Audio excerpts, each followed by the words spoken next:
What's up, guys? As you guys can see, I am a man of my word.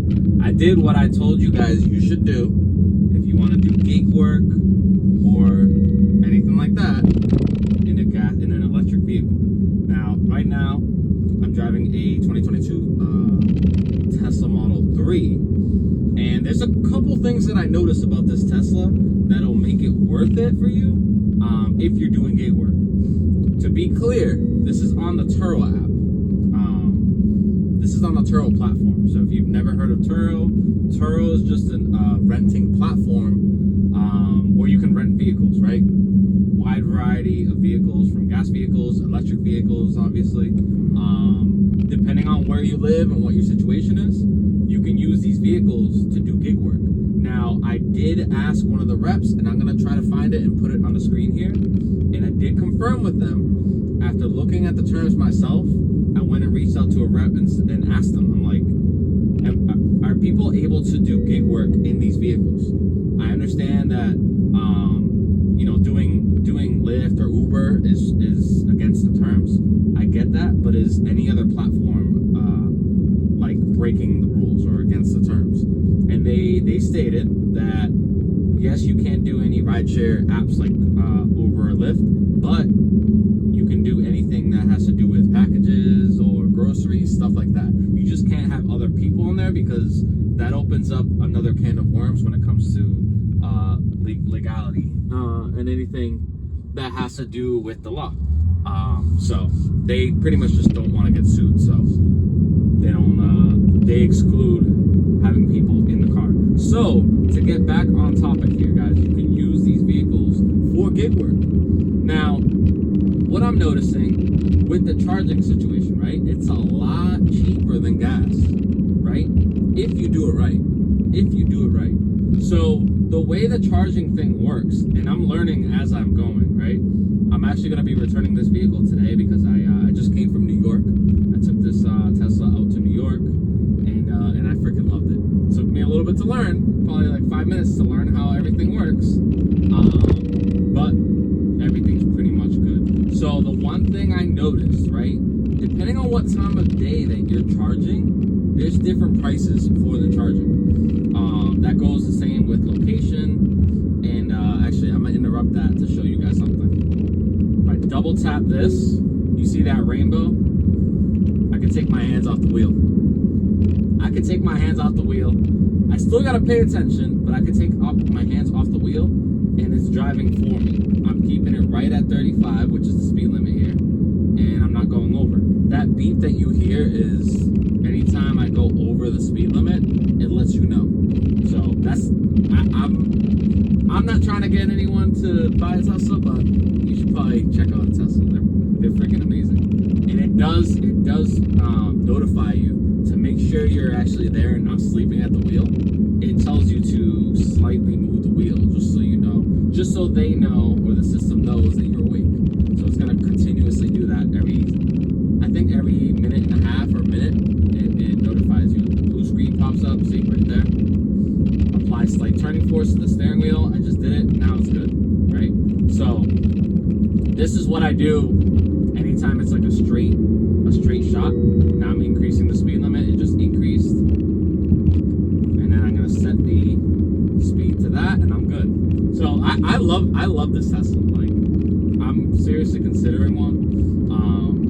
But anyways, so depending on what time of day that you're charging, you're literally going to be, it could be anywhere from $10 to $30. So if you charge during the busiest times, that's gonna incur like a higher rate, right? That could be anywhere from 40 cents to 60 cents a kilowatt. Now, I don't know the terminology and all that stuff, but from what I heard, 20 to 30 is where you want to stay at for kilowatts kilowatts per hour or something like that. But you can charge about 85-90% with $10-15 depending on the location. Now, I did pay a little more because I was charging during the peak charge times, but if I were to charge before that, which I think it said before 7 a.m. or 8 a.m., you pay less.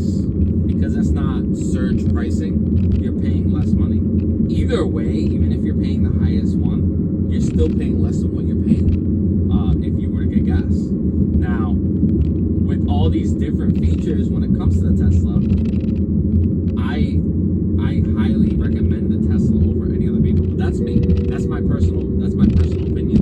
That's just me. I'm on that bumpy road again, so if it's a little shaky, I apologize.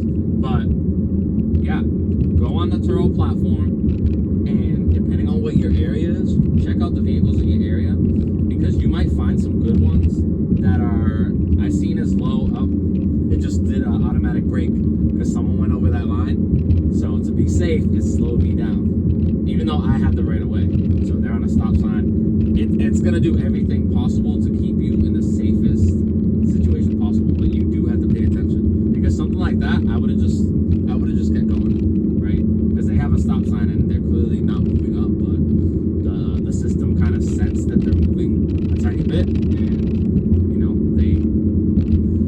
they take safety. They prioritize safety over anything, even if it could be wrong. It'd rather stop than potentially crash. But me as a human, I can tell that dude was just kind of inching out so he can see the other side. So again, super clutch. I'm always taking it out of cruise. Let me add it on again. Sometimes you gotta wait. But yeah, guys, check out what vehicles are available in your area. If you can get an e-vehicle, they're super easy. Like, I thought it was gonna be a hassle to try to charge my vehicle, but that is super easy. Literally, all you do before you start heading towards the charger, you want to precondition your battery.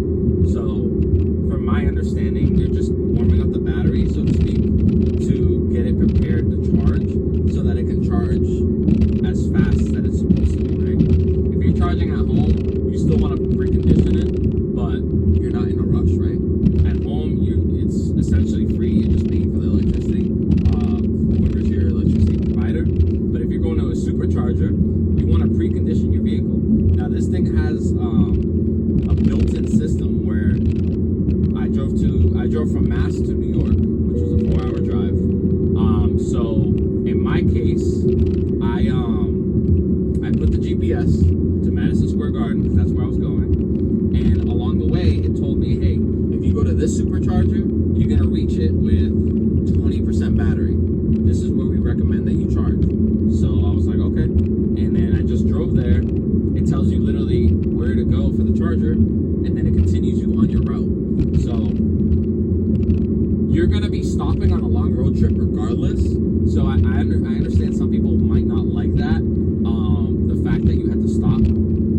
I only stopped 1 or 2 times throughout that trip, and you're gonna stop anyways. A long road trip, you're gonna have to use the bathroom, get food. So they kind of put that all in one, right?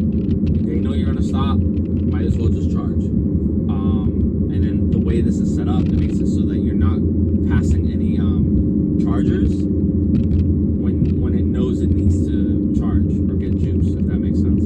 So as long as you plan everything out, you should be fine. If you forget, the system's always gonna let you know. So a lot of pros when it comes to driving Tesla. I'm biased because I love Teslas. So you guys watching might feel different. So let me know in the comments, what do you guys think about the Tesla or any other vehicle, right? Because with me, the main reason I love Teslas is because the superchargers are just so, you can tell what a supercharger is, right?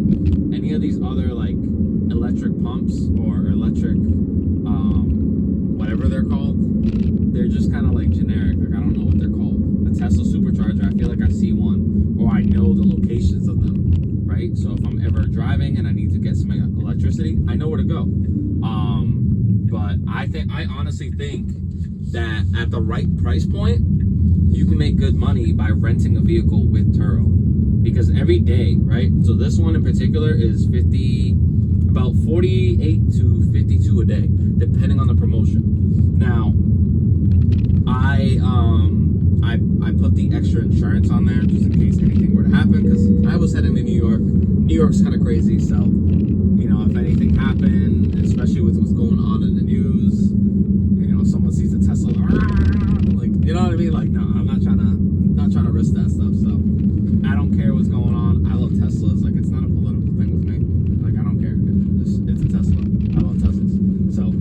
might feel different, but I put insurance on it. It's an extra $60, I believe, for the insurance, and then I was good to go. So it's essentially like you are spending money, but then again, you have to spend money on gas regardless. And then this way, I'm not putting extra miles on my car if I wanted to do that. So I highly recommend checking out the Turo app if you want to rent a vehicle, either for personal use or for gig work.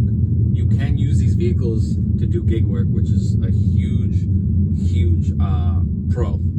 I don't know how I didn't figure this out sooner, and I'm aware that other rental places, you can do that with those, but they don't go lower than $90 from my experience, because all the taxes, fees, and then they have some charge that they initiate themselves. With Turo, the price that you see is the price that you pay. It's all included in that price, and they're a lot lower than the traditional rental places. So I'm gonna wrap this video up. It's been going a little long. It's almost at 12 minutes, but guys, if you got something out of this, or if you know someone who can benefit from this, make sure you share this video with them, and subscribe to my channel. I come out with videos like this all the time where I'm helping people out, just showing you guys what the good things are out there. Today in this video, I just highlighted how good Turo was, and that you guys can drive with gig work using the Turo vehicles. You don't even have to use your own vehicles. But I'm stumbling over my words, so I'm gonna end the video there, guys. Don't forget to like, share, subscribe, and again, stay tuned. I'm gonna be posting videos like this all the time. Hey, you never know what you guys can find out through these videos. But until then, I will catch you guys on the next one. Have a good one, guys.